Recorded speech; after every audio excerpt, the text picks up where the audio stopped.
Yes, we're live, Jake. Well, I'm excited. Jake. Are you excited? We're excited. Oh, I'm pumped. I haven't been this pumped for an episode in a while. I'm really looking forward to chatting about today's events, the week's events in Australian news On and politics. this, the day. Did Parliament go back today or do they go back tomorrow? They I've go heard back, mixed reports. Today.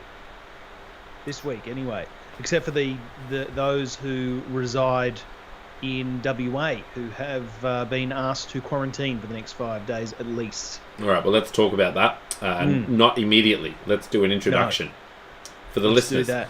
Because, there might be some people out there, Jake, who are just tuning in and going, what on earth is this? And they don't know. They don't have a clue. They don't know what they're in for. Yeah. Nor should they. Nor do I. Well, I don't have an idea. I have two ideas, which I put in the script. And we'll have to see how they pan out. Hello to our listener. If you do want to leave a comment in the comment section below, feel free. We can bring it up. We can talk about it. We can discuss it. We can nut it out. Unwrap it. Unpack it. Yeah. I wonder where the saying nutted out came from. I don't know if I want to know. No. That's a good point. It's a good point, yeah. If I want to know. The places your mind immediately goes. It's possible that it's not even a real thing, that someone just said the wrong word one day and that was it. Yeah. Yeah. That everyone else was saying nutted in, and he's like nutted out. Oh my God, that's a new saying. Yeah. Someone just said, "Oh, we're going to talk about it." They just got every word wrong. Nuts are, several nuts are notoriously hard to get out of their shells. Almonds, I'm thinking of macadamias. Yeah, macadamias. They're worth it though.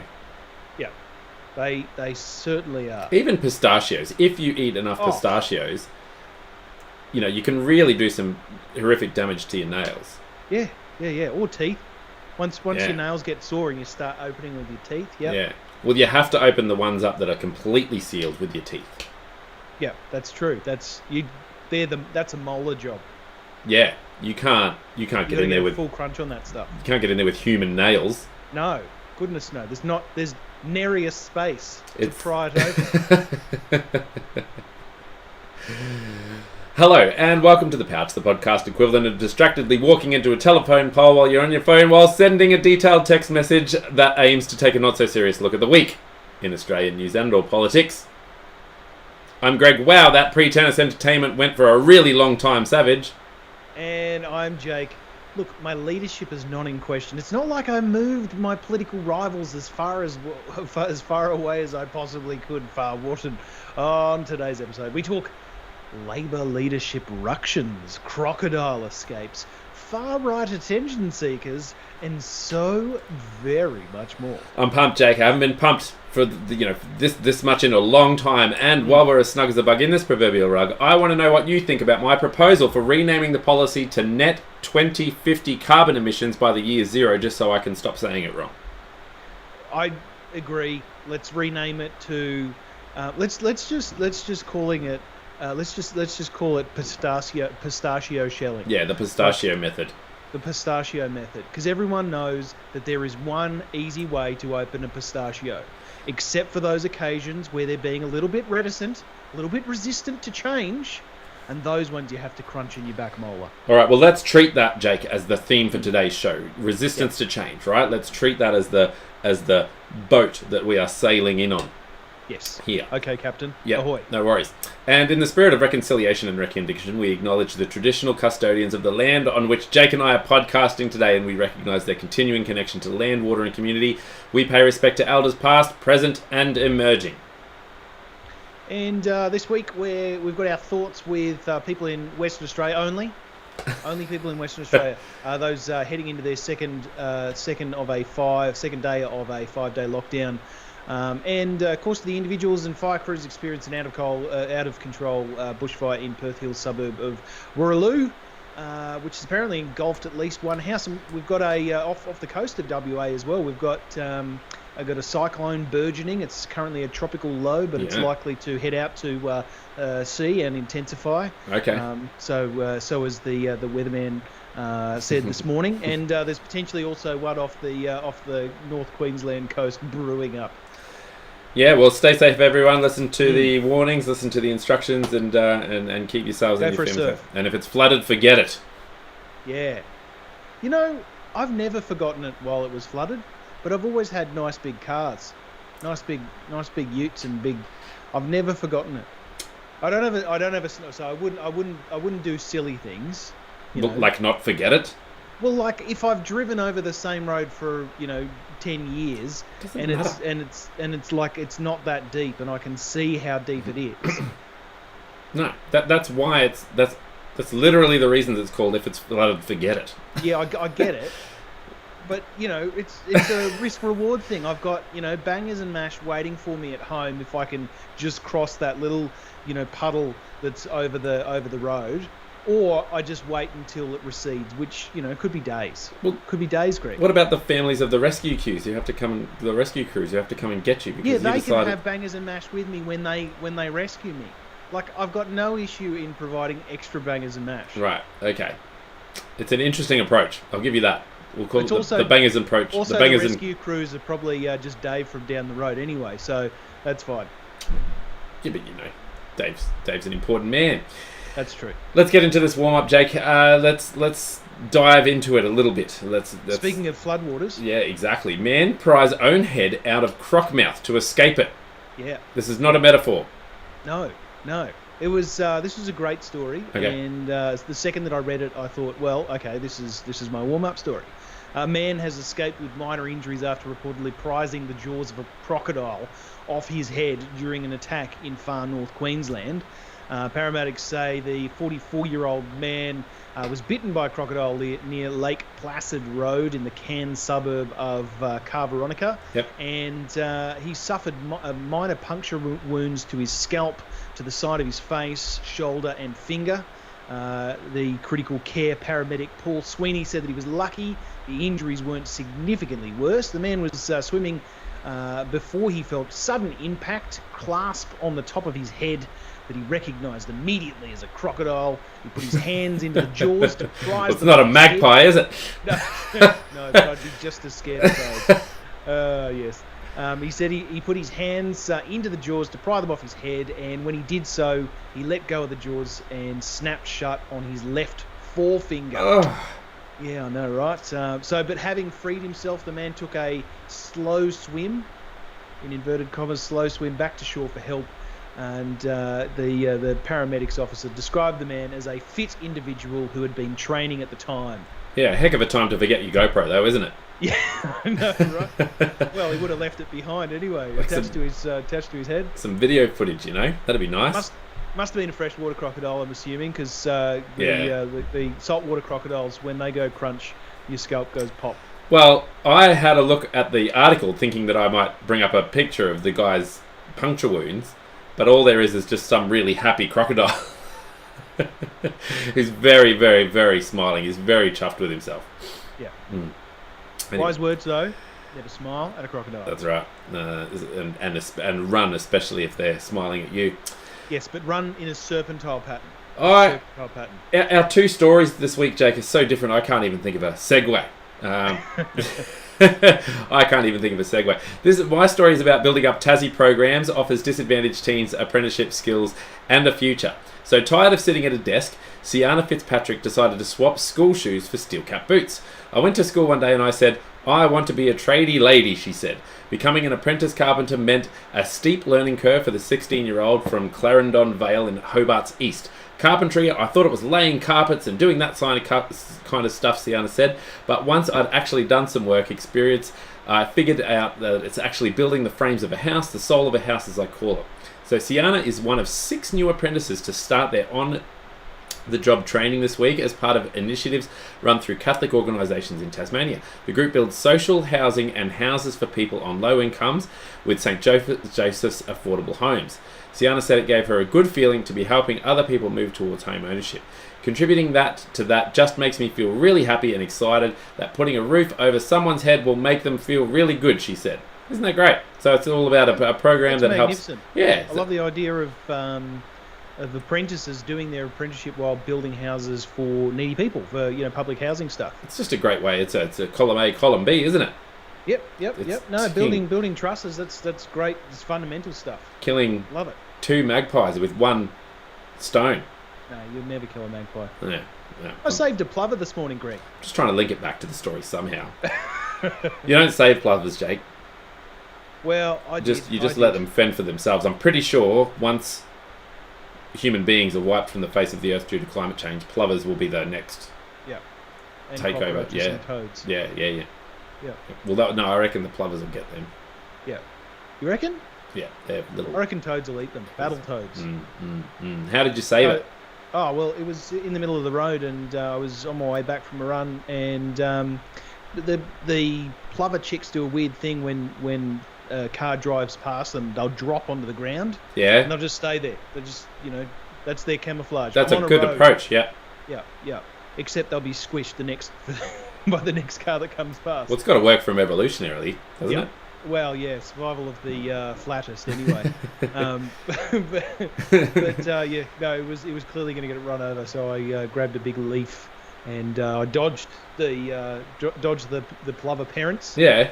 As they were flying towards my head, I grabbed a big leaf and moved it off the side of the road. Yeah, how big was the leaf?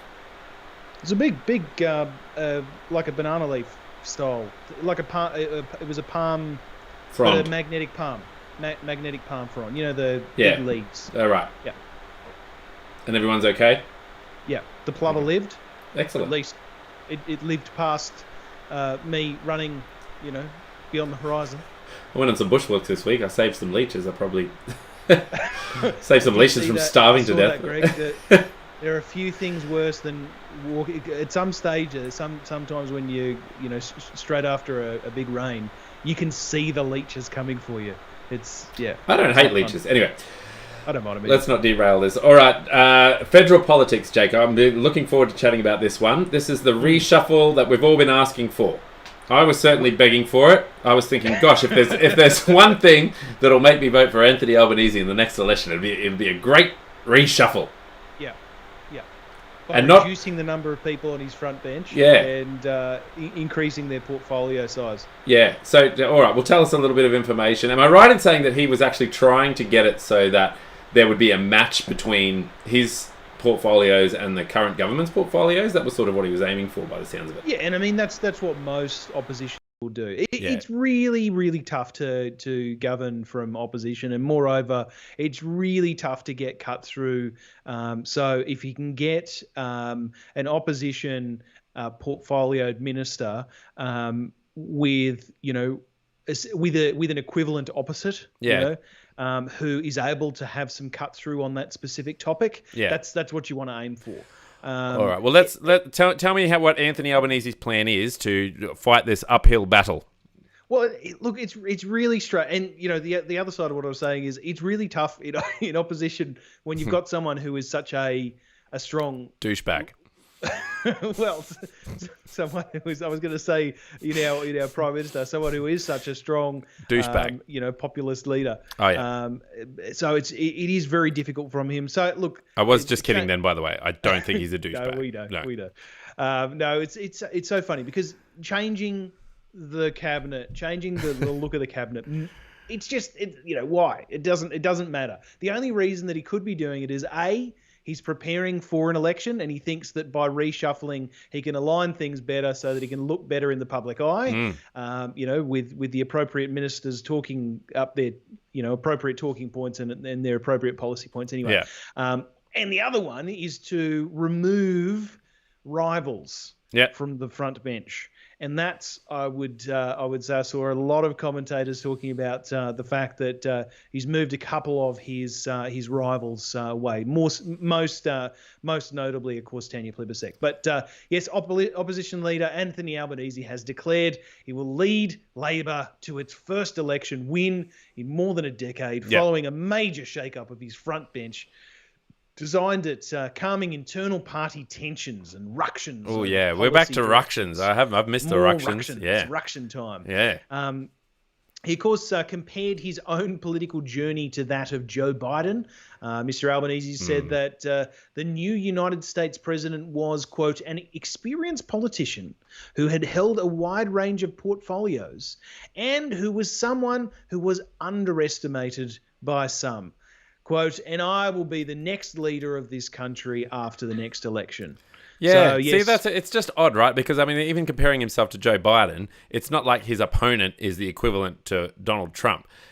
We've already got pretty bland and boring politics happening in Australia. We're not necessarily craving that, you know. I think even with the bland and boring, there's still little pockets here and there of entertainment, which may be just enough to keep people entertained and engaged in politics. But for the most part, you know, we're not craving even more boring. And Anthony Albanese isn't selling it. I heard him on ABC this week. They asked him about, you know, his ambitions and all that sort of stuff. And he's just like, oh, you know, the ambitions aren't a one-man show. It's all about what a Labor government can do for Australia and all this sort of stuff. And I'm like, I don't know, sell yourself, buddy. It's got to be a little bit of a pitch. Like, you know, Scott Morrison has just dominated the airwaves over the last year and a half. For the mostly the right reasons. There's a few wrong reasons thrown in there, but for mostly the right reasons. And he's got to sell himself. He doesn't have. There's just no spark. There's no. My wife was saying to me the other day. She said, she said I wouldn't even be able to tell you the first thing about him. I wouldn't be able to tell you his name. I wouldn't be able to tell you anything about him. You know, like he's just not there. There's no presence. Yeah. There's no fight. There's no fight in him. There's no presence. The thing is, he is exceptional as a deputy, or even just as a front bench minister, as a cabinet minister. Like, he has a fascinating personal story. He's got some really interesting family history type of stuff as well. Look, he's an interesting guy, and he appeals to younger people in a way that politicians have always struggled to do. But the thing, you hit the nail on the head. He's not necessarily prime ministerial.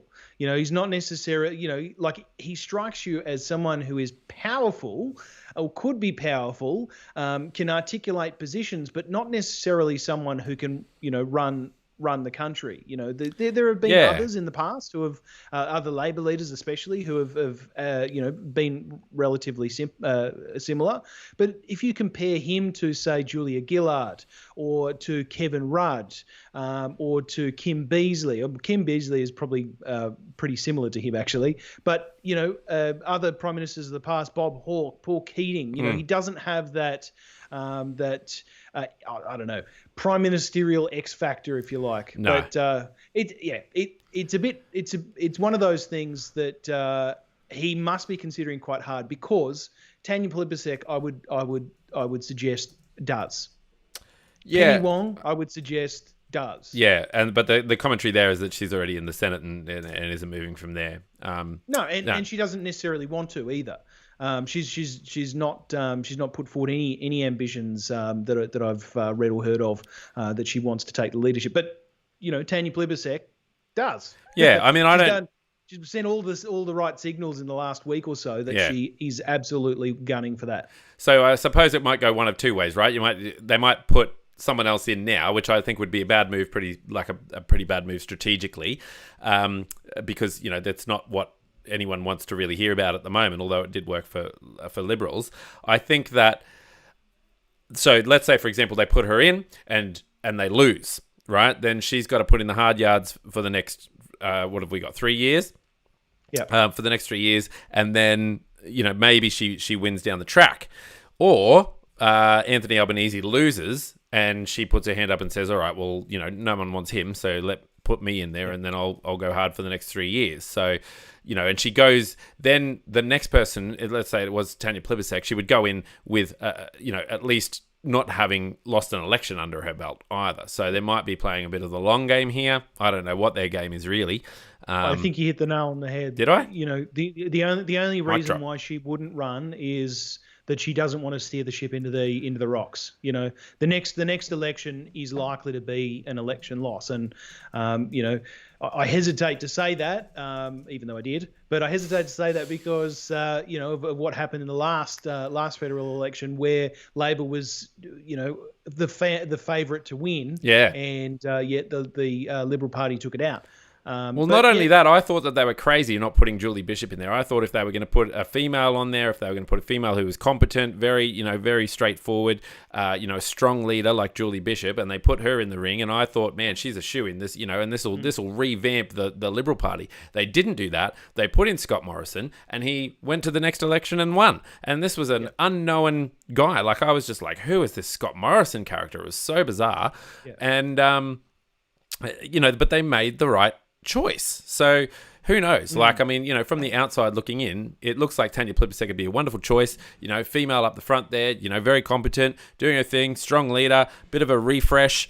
But who knows? Maybe the Australian public just aren't ready for that sort of thing, or maybe they knew what they were doing and they're smarter than the rest of us who sort of thought that was the right move to make. I think they're definitely playing chess. You know, this is definitely a strategy 4D game chess. that they're playing. But you know, I can't think of anyone right now who, having gone through a pandemic where the Prime Minister has gained such a tremendous amount of cut through, I would suggest that.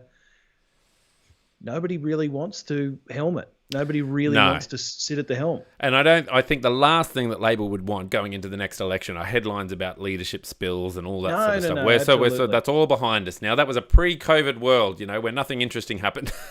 Yeah. No, you're not wrong. Now we're just like, we don't want anything interesting to happen. Ease up on the interest. Let's keep the interesting away. Let's keep 2021. You don't want to hear the word unprecedented ever again. At all. Yeah, at all. And you know what? That's the thing, right? It's a battle of the boring, isn't it? It's a battle of Scott Morrison, the boring, and Anthony Albanese, the boring, and who's going to be the most boringest, and whether or not Australia wants super boring or really super boring. Yeah, no, you're exactly right. Yeah. Hey, a couple of really super quick facts on this. On the change in leadership within the front bench. You've got Mark Butler, who's moved out of climate change. He's gone into health. Yes. Interestingly, of course. Taking Butler out of climate change portfolio is likely to be seen as bowing to pressure from Joel Fitzgibbon, who was, the former opposition for Shadow for, I think it was Resources. Yeah. This is all his fault, right? He sort of started this off in November of last year. Yeah, he did, but he's not necessarily wrong either, because you know Mark Butler's had the climate change portfolio for 7 years. Yeah, and you know the big policies from that Labor took the last election were all climate change related policies, and they just didn't get cut through. Yet he kept that portfolio.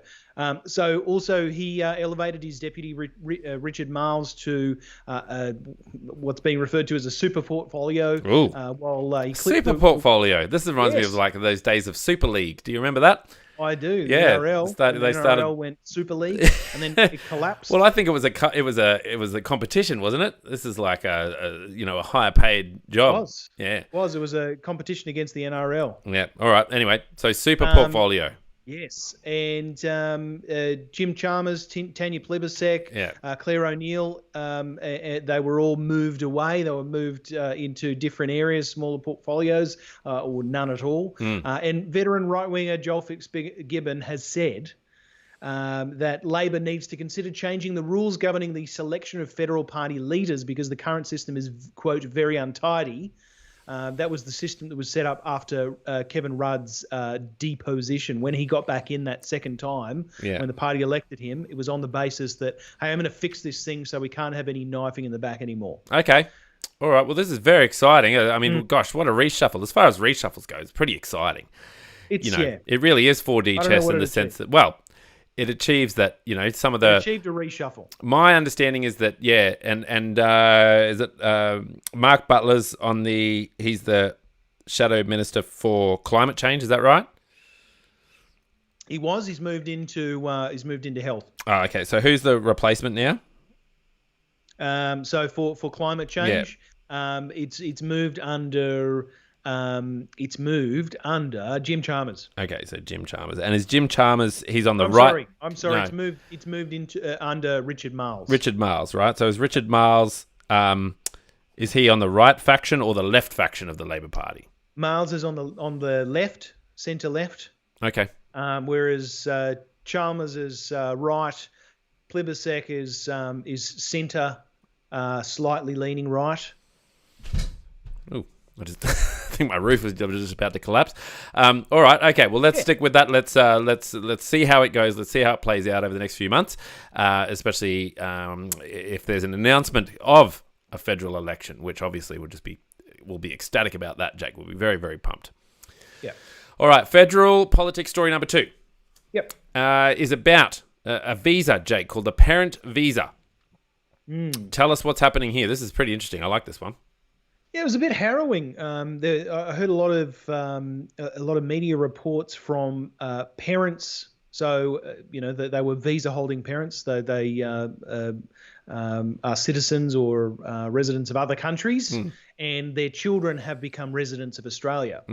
And they had decided to come over and live with, on a reasonably long-term basis, live with their children. Help their children raise their own children, etc. Yeah. Do sort of the mega grandparent thing. But obviously during a pandemic, things get a little bit wonky, because in order to receive a visa of this kind, most Australian visas that we give out, and this parental visa is no different. You have to be offshore when you get that visa, when you receive that visa. Yeah, I found this so interesting. For about 3 days. Yeah. So in the time of COVID, people have had to resort to a couple of weird things. Some people have just been extended, had their visa extended, and others have hopped on charter flights with a bunch of people who are in the same position, so that they can fly to another country, get their visa, and then fly back. Yeah. During COVID, it's insane. Well, they have to quarantine then when they do. So it's been really, really wonky. And but yes, as I said, in recent months, the Home Affairs Department has been writing to some applicants for permanent parent visas, telling them they had to gain final approval. They must immediately make plans to travel overseas and stay offshore for at least those 3 days before returning to the country. It's crazy. The letters, of course, left applicants with a stark choice: leave Australia and return in the middle of a freaking pandemic, or risk having their costly and protracted visa applications collapse. Yeah, okay. Just on that, the price for it listed on the Immigration and Citizenship website, it says from Australian $6,415. So that's a huge amount of money to be risking. It's not just that as well. That you will often appoint a lawyer, Right. and that lawyer will help you through that process.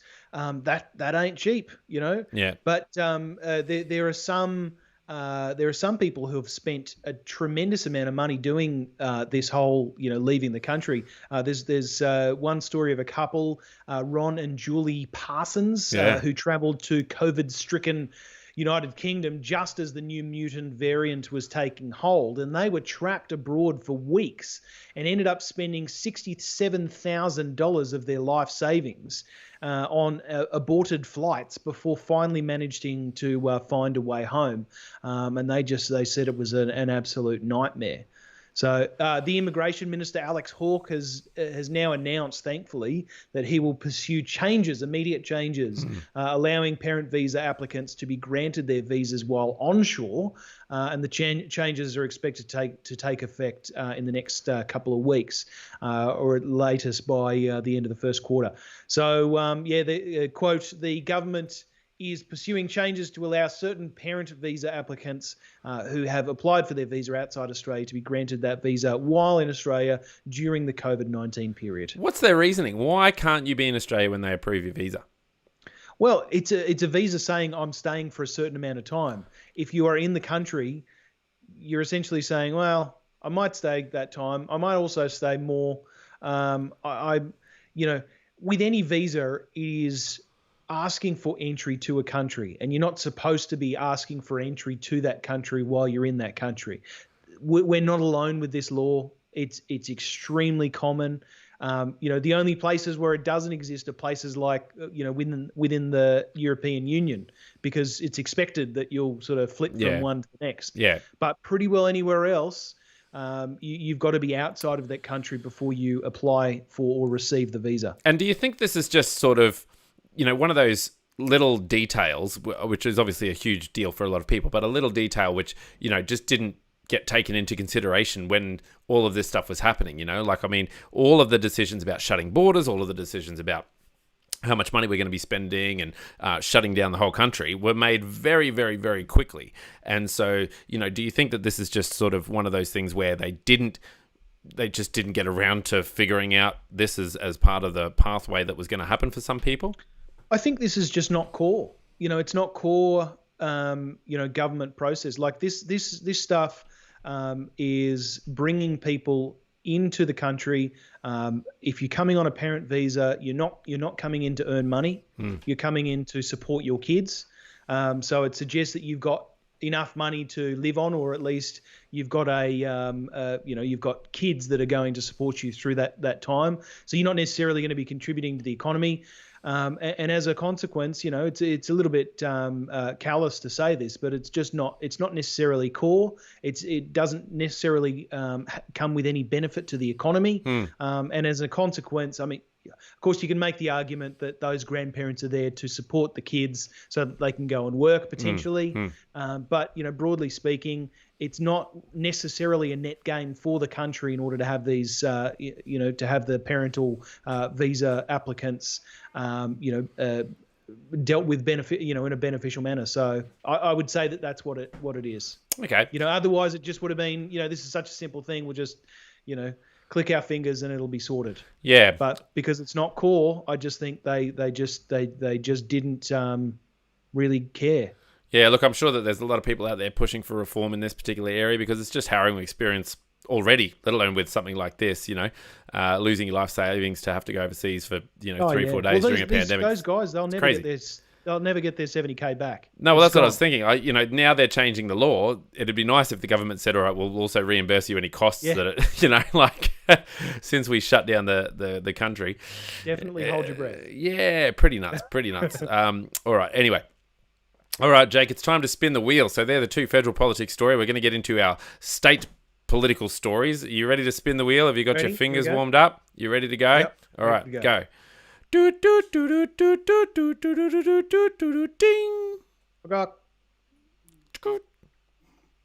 So we're going to Victoria. Wow. Okay. Yay! Insert applause here. I'll just clap, and then I'll just layer that over the top of it. Victoria. Victoria, still part of Australia, which is lucky. Tell us about this one. This is pretty interesting. Yeah, this was an interesting story. Residents of the Grampians. The beautiful area in Victoria. It's a mountainous region, verdant valleys filled with wonderful bucolic greens and browns, and yes, it's a beautiful area. It is. It draws walkers from all around the world, Jake. It does indeed. It does. But they've been beset. They've been left shocked. Not beset. And angered after a group of people witnessed a group of white supremacists. That was quite a difficult word to say, I must say. White supremacists in balaclavas rallying in their national park there. So police investigated the incident at the weekend, which involved around 20 or 30 men who could be heard chanting white power slogans and Hail Hitler. Yeah. It's just really sad, isn't it? I mean, on the back of what's happening in America at the moment, and what had happened in New Zealand as well. Not forgetting about the tragedies over there. Yeah, absolutely. These are very, very close to home. These are very, very sort of, we really don't want to have anything like that happen here in Australia. It's just, I just find it so bizarre that there are people out there like this. Yeah, I'm not so surprised that there are people out there like this. Invariably there can be, you can have a neighbour who has a bit of a wonky view on something. Yeah. If you've got enough neighbours who have wonky views on things and they figure out how to use the internet, there's a good chance that they'll find a way to congregate with other similarly minded people with wonky views. Yeah, it's one of the interesting things about the internet, isn't it? They can sort of find each other quite easily. It's the double-edged sword. You can connect with your mates, but also you can find new mates. You can find your fellow white supremacists as well. Exactly. Yeah. Okay. So one thing I was going to say was, this group of individuals, the timing is interesting. It's quite clear. It is quite clear by where they were camping, where they were doing this thing. They were apparently extraordinarily close to a public pool, and so where they did it. And how they did it and the volume at which they did it seems to point to one thing, and that is that they were looking for attention. And of course, they're now being talked about on the Pouch the podcast. Oh, which is huge. Which suggests, exactly, and it suggests so we do need to remember that we are obviously giving a platform, but I also think it's quite necessary that we point out when we have a cultural problem, and this seems to be a problem in our culture. I would say. Yeah, I think it really is, and I don't think for the most part. I mean, Donald Trump and. To use the example, was accused of dog whistling a fair bit. And I don't think he did a really good job of backpedaling on the dog whistling accusations. Whether or not he was actually dog whistling, I don't know. But he was certainly not very confident when it came to some of the questions that were softball questions, about condemning white nationalism and all that sort of stuff. But there are a lot of YouTube videos of him condemning, white nationalists and things like that. And I think he just got a bit tired of repeating himself. Having said that, Scott Morrison doesn't really do any of that sort of dog whistling. Like, he's not even accused of it, as far as I know. He was last week during the Australia Day, the lead up to Australia Day, where he touche. Did do the whole the whole yes, they had it rough on the ships as well. For my ancestors who were aboard the ships as well. That's it's all nuanced, obviously, and that's not highly overt. But I would say that it is, to some extent, a bit of a dog whistle. And when you couple that with the fact that what's the name of the leader of the Nationals, the Deputy Prime Minister of Australia? It's not Michael McCormack. That's the Western Australian Prime Minister. Who after? Sorry. The leader of the Nationals. Yeah, Michael McCormack. You got it right. Is it? Yeah. Oh, goodness me. Yeah, you're right. It's all mushing into one, Jake. It's all just one big dream. Yeah. Are you sure it's Nurofen you took? Exactly. Good point. No, when you take that into account that just the week before Michael McCormack was speaking at a press conference, just before the week before Prime Minister Scott Morrison was talking about my ancestors on aboard the ships had not such a great time. Michael McCormack was of course using those same anti-black Lives Matter dog whistles as well. Yeah, you're right. I take back everything I said, considering the headlines from all of last week. And yeah, I suppose I saw him as a bit of a softball, prime minister. But yeah, obviously. Yeah, I'm not saying he's going hard because I really don't think he is. No. I don't think he's necessarily the dog whistler's choice.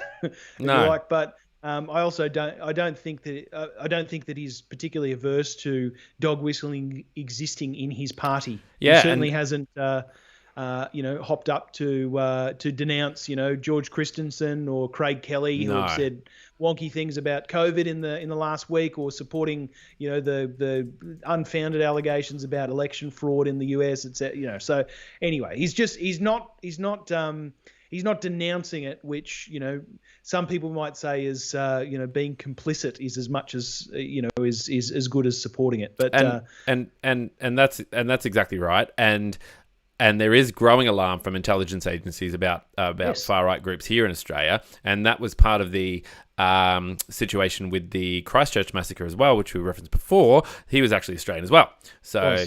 We're not immune to it. I suppose at least it's as underground as it probably could be, which is good.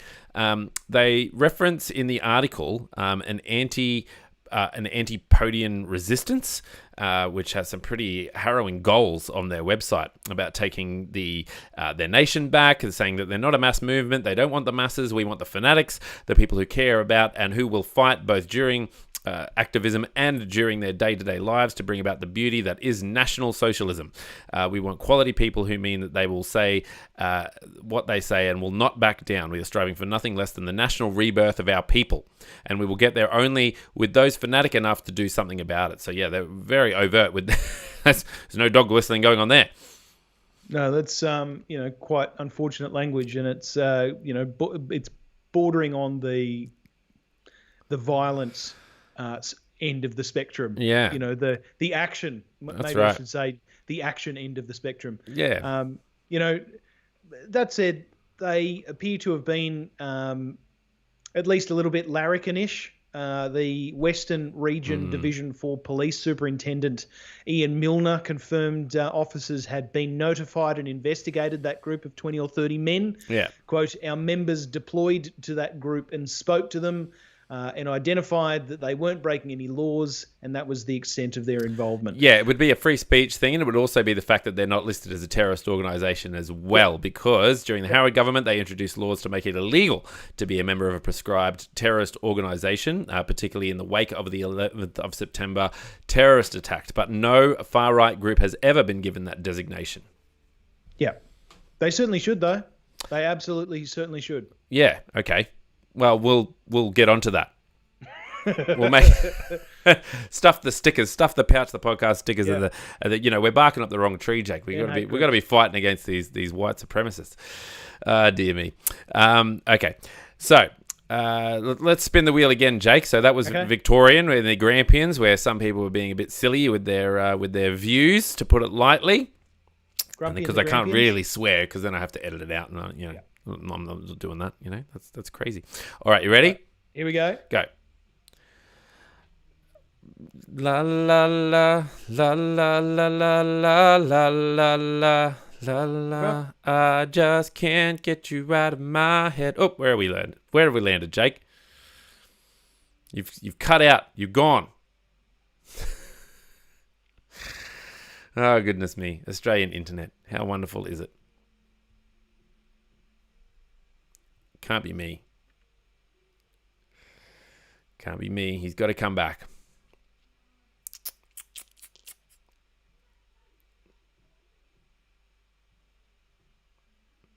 Come on.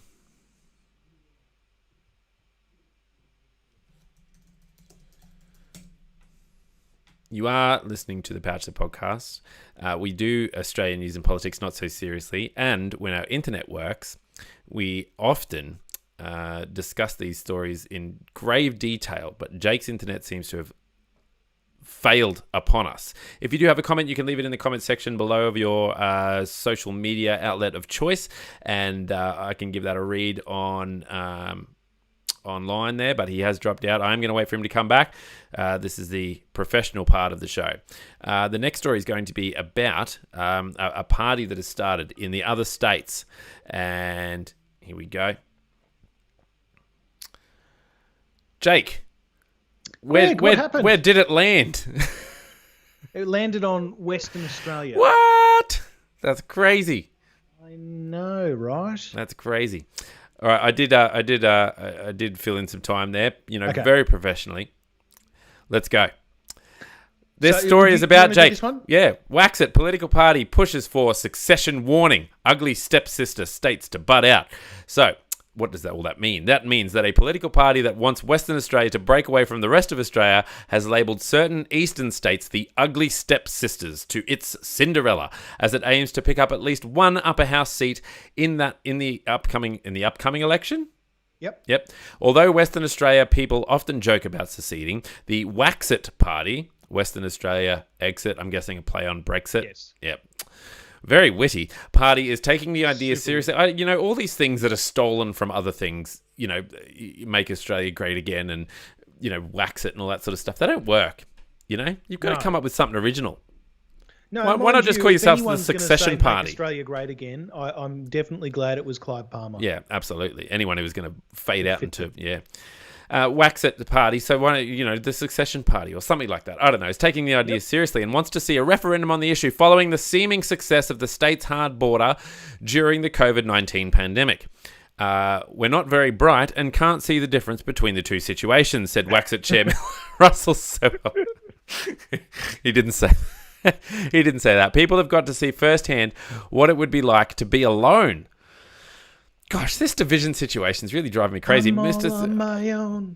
Mr. Sewell added that no one in Western Australia liked hearing people in the eastern states tell Western Australia what to do with its border. Yes, but we're allowed to have an opinion, and sometimes those opinions are good. And it didn't stop Mark McGowan from doing anything different other than what he was going to do anyway. Such is the powers of the Federation. And, why not hear differing views and all that sort of stuff? Yeah. And also, just because you secede from the rest of Australia doesn't mean that you're not going to be able to hear people give you opinions about what to do with your borders. Absolutely. You can still hear them. Get ready for that stuff to escalate up to 10. Oh, exactly. You just, we would have to not include Western Australia in the pouch for a start. We'd have to do our own Western Australia version. Besides that, it's called Western Australia. We might need to think, Greg, about starting a Western Australia pouch, the podcast edition. Yeah, well, absolutely. Well, I mean, we tried that a little bit because we realised that we were being a little bit Eastern Seaboardy biased, but that's all right. The mining party believes Western Australia is being bled dry of its assets that are sold at lowest value prices for the benefit of governments, businesses and residents of other jurisdictions. Okay, well, I can sort of understand that one. Mr. Selwa said, although 4 members had previous links to Queensland billionaire Clive Palmer's party, including himself, this is hilarious, Waxit would not accept any money from the mining magnate. That's good. That's good news. I'm reassured. I certainly trust billionaires with their... Yeah, we're all completely reassured. Yeah, I am. I am. Premier Mark McGowan has repeatedly described Western Australia as an island within an island. They see that's clever. That's funnier than Brexit. During the pandemic, said this week that he did not support the secessionist movement. We're a proud state and we lead the nation in virtually all ways, but we're Australian and we won't be seceding. Such a waste of time, isn't it? Well, it's a distraction, right? I mean, the GST thing is relevant because a lot of the mining dollars that are made, a lot of Australia's GDP, gross domestic product, comes from Western Australia just by virtue of the fact that they're a really, really big state, and that state is filled with various minerals, and of course offshore you got other stuff. But let's not forget that the other states, all of the other states, propped up Western Australia for 150 odd years until the point where they were able to, essentially take advantage of the rich minerals under their ground. So, let's just maybe consider that. Let's remember history. Let's maybe not get to the point where we're economically viable, and then use that occasion to leave and forget the fact that Australia kind of propped them up for a significant amount of time prior to then. Yeah, I think you'd start a little civil war, really. Like, you'd have the Together We Are Stronger people, and then you'd have the secessioners and all that sort of stuff. I just can't. Yep. I can't see it happening, but never know. Stranger things have happened. I mean, honestly, why not just keep it minimalist? I mean, you don't want all that money, Western Australia. You don't want the things that you own to own you. Keep it minimalist. Spread that money out and just keep what you've got. You've got nice beaches. You've got a bit of, you've got a lot of dirt. Great sharks. A lot of dirt. Just hang on to that. You do have great white sharks, and gosh. Anyway, what do I know? What do I know? Nothing about Western Australia. I haven't even been to Western Australia. That's how slack I am. It's such a beautiful place. Oh, I don't doubt that for a second. I just never been over there. Yeah, one of my I'm going there in April actually. One of my favourite places is Fremantle. I love Fremantle. Okay, you're going in April. What are you going in April for? My little brother lives there. Oh yeah. My little brother wasn't able. He's an academic. He wasn't able to find a job in the eastern states to be near us, and so he migrated to Western Australia. Right. Well, I do pity you a little bit considering how close April is to February, but that's fine. I'm sure we'll have it all under control by then. Yeah. Dear me. Vaccines, Jake. We should talk about vaccines a little bit. That's been fascinating, this whole vaccine situation, hasn't it? So apparently going to be free in Australia. Vaccines will be free at the local chemist, which is very exciting. It'll be a certain type of vaccine because there are a bunch of different types of vaccines that are being made. Yeah, you got the Pfizer vaccine, you got the other ones. The Oxford vaccine. Didn't Johnson & Johnson just came out and said that they've got a single dose vaccine? Yep. I'm just going to take them all. Well, they're all technically single dose vaccines. It's just that through the phase 3 or really the phase 4 study, they found that a second dose was able to drastically increase the immune response. Yes, well, that's very exciting as well. Okay, all right. We'll just have to. It's one of those wait and see things because we've conditionally approved one vaccine in Australia. The TGA has done that. I think it was a week and a half, 2 ago. Yep. And we've got more to come. We've right. got many more to come. I think mid-February is where, within the next 2 to 3 weeks is where they're planning to do the actual commencement. Yeah. And that'll be focusing on frontline health workers, aged care, Quarantine and border staff. workers, frontline healthcare, aged care and disability care staff, aged care and disability care residents. That's the number of doses of up to 1.4 million. That's in phase 1A and 1B. Elderly adults aged 80 years and older, 70 to 79 years, other healthcare workers, Aboriginal and Torres Strait Islander people over the age of 55, younger adults with an underlying medical condition. I mean, it's very, very exciting. Yeah. And they can expect to receive a vaccination from early 2021, which is super, super cool. And you know what? Just to link it all back in with this whole Labor Liberal thing. I mean, this is just, on the face of it, is going to be another success story for the Liberal government. And, it's just going to be another thing that is going to be dominating the news. I heard one commentator this week, he said that it's really unfortunate for Labor at the moment because what's dominating the headlines, right? There's two really big stories: the vaccine rollout and this Labor leadership stress. So the fact that the Labor leadership stress is getting just as much airtime as the vaccine rollout tells you how much negative press Labor's getting at the moment, and it is a bit of a shame for Labor. If you're a Labor person, it is a bit of a shame that's what's happening. So if you do have some ideas for why people should be voting Labor over Liberal, please email us at thepouchthepodcast@gmail.com, and we'll be more than happy to read your email out online. Or send in your questions. Send in your questions about politics. You got questions about news stories, whatever. Send them in, and we'll endeavour to get to all your questions. Yep, absolutely. All right, Jake. Well, once people have finished figuring out where they fit on the vaccination scale and when they're going to get theirs, I'm pretty sure mine will be January 21st at this time next year, but that's fine. That's this is why we have a. Well, the PM said we're going to get everyone vaccinated by October, which again re-emphasises the premise that we're likely to see an October election. Jake's calling it. He's calling it. I'm going to fire up my sports bet account after this. Nice. What would you like them to do, Jake? I'd love them if they could go to patreon.com/The Pouch the Podcast and consider becoming a patron. Help us to keep the lights on here and The Pouch the Podcast. Yep. If you're not ready for that level of intimacy, that's fine too. We'd love it if you could rate and review us on your podcast player of choice. That helps other people to find our show. So if you like us, promote us. Oh, good one. I like that. Write that down. And don't forget to subscribe as well. Absolutely. And if you want to share the love, you can do so by telling your friends, families, and foes to head to thepouchthepodcast.com where they can choose their favourite, even their second favourite, Jake, even their third favourite podcast player of choice, and subscribe that way. Nailed it. Look at that. Yeah, look at that. All done. All of the Australian news. Minutes. All done. All done. I've got it significantly. Do I have it less than that? Is that 54 minutes? Goodness me. It was too. Holy.